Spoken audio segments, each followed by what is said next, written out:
Bom, meu debate com o Cogos está marcado para amanhã, mas já vamos começar a refutá-lo desde já. Então eu já anotei 6 assuntos aqui onde eu e o Cogos discordamos. Primeiro, ele defende a lei divina e eu defendo a lei racionalista. Então eu vou demonstrar aqui não apenas que a lei, ela necessariamente tem que ser racionalista, que ela necessariamente não pode ser imposta por um indivíduo, mesmo que esse indivíduo seja Deus, mesmo que esse indivíduo fosse onipotente, e também que uma lei não pode ser ao mesmo tempo natural e ao mesmo tempo feita por um indivíduo. Bom, primeiro, o que é lei? Lei é uma regra que define quais ações são permitidas e quais ações são proibidas. Para que uma regra defina as ações como permitidas ou proibidas, ela não pode se contradizer, ou seja, ela não pode dizer que uma mesma ação seja ao mesmo tempo permitida e ao mesmo tempo proibida, nem que duas ações permitidas entrem em conflito uma com a outra. E de fato, logicamente, só existe uma regra que possa cumprir esses requisitos,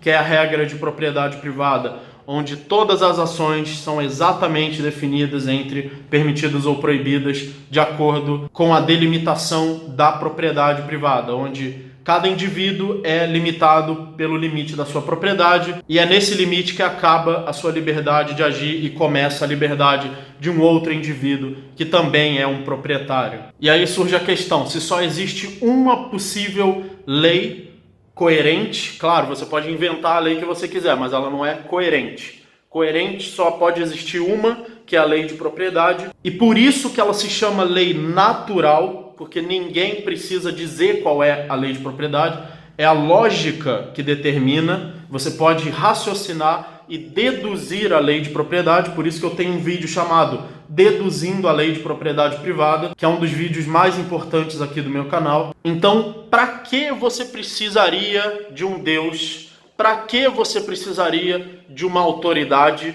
que tenha que chegar e dizer que a lei é X, Y, Z e colocar um monte de detalhe, colocar um monte de adendos, um monte de emendas dizendo que você pode fazer isso e não pode fazer aquilo, porque a autoridade divina determinou e que é isso e acabou e não adianta raciocinar, você é um mero mortal, você não pode raciocinar e descobrir nada com o raciocínio, porque é a autoridade divina que diz. Agora, se isso não é coerente, se a única lei coerente é a de propriedade privada, então o que sobra para essa autoridade falar, sendo que a lei tem que necessariamente ser lógica? E o que acontece quando várias autoridades, cada uma diz uma coisa diferente? O que acontece quando o Deus de uma religião tem uma lei e o de outra tem outra lei? Porque os dois têm a mesma coisa ali, os dois têm um pedaço de papel dizendo que a autoridade divina criou a lei. Como é que você diferencia um do outro para saber qual é verdadeiro e qual é falso?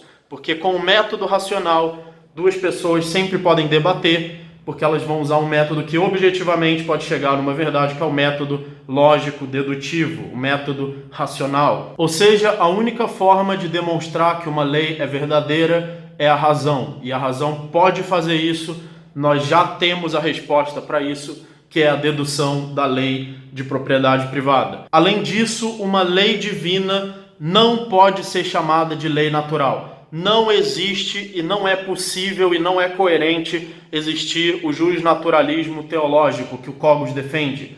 Porque justnaturalismo significa que a lei é natural, que significa que nenhum indivíduo fez a lei. Natural significa não foi feita por pessoas, por indivíduos, que é o contrário de artificial, que significa foi feita por um indivíduo. Se a lei é divina, se ela foi estabelecida por uma divindade, então ela é uma lei artificial, ou seja, uma lei positivada. Então seria juspositivismo teológico e não justnaturalismo. O justnaturalismo exige que a lei seja deduzida pela lógica, seja racional, racionalista. Por isso que nenhum indivíduo decide, porque a lógica é impessoal. Ela pode ser usada, você pode fazer uma dedução, não importa quem você seja, não precisa ter nenhuma autoridade, não precisa de nenhuma tradição. Você chega em qualquer momento da história, em qualquer espécie biológica, em qualquer circunstância, e todos os indivíduos inteligentes podem fazer o mesmo método de raciocínio e chegar na mesma conclusão. E daí que vem o termo justnaturalismo, que é uma lei deduzida naturalmente, ou seja, que não depende de nenhuma autoridade, de nenhum indivíduo que determine que lei é essa. Então parece que está difícil mesmo para o Cogos, eu não sei como é que ele vai conseguir defender o justnaturalismo teológico, que é uma coisa incoerente. Eu já estou pronto para massacrar o Cogos no debate de amanhã. Está marcado para 21 horas, ele disse que ia me destruir no debate, assim como ele destruiu o Fábio Osterman. Então vamos ver se ele vai cumprir esse desafio ou se ele mesmo vai ser massacrado, e vejo vocês no debate amanhã.